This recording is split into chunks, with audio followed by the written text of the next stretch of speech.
مولانا محمد نصر اللہ نقشبندی حاضر خدمت ہوں۔ ایک نقش طلسم لے کر حاضر ہوا ہوں۔ اس کی خاصیت یہ ہے کہ اس کو پیالے کے اوپر لکھا جاتا ہے۔ پیالہ مٹی کا ہونا چاہیے اور وہ استعمال شدہ نہ ہو، نیا پیالہ ہو جس کو بازار سے خرید کر لاتے ہیں۔ اس کے اوپر آپ اس طلسم کو لکھیں گے۔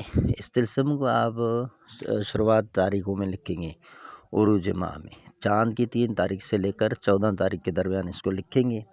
اس کے 2 طریقے ہیں استعمال کے، ٹھیک ہے۔ سب سے پہلے آپ نے طلسم بنا لیا، طلسم کے آگے پھر آپ نے الحب فلاں من فلاں، یہاں پر مطلوب کا نام، اس کی والدہ کا نام لکھنا ہے۔ آگے الحب فلاں من فلاں یا فلاں من فلاں، یہاں پر طالب کا نام اور اس کی والدہ کا نام لکھنا ہے، ٹھیک ہے۔ ایک طریقہ تو یہ ہے اس کا، یہ لکھ دیا۔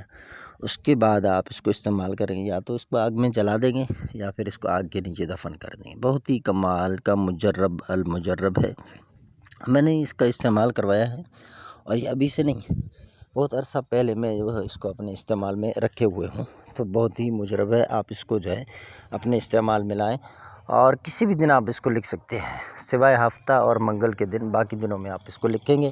سبز قلم سے لکھیں یا خالی سیاہی سے لکھیں، میں سب طریقے سے اس کو لکھ کے استعمال کرواتا ہوں۔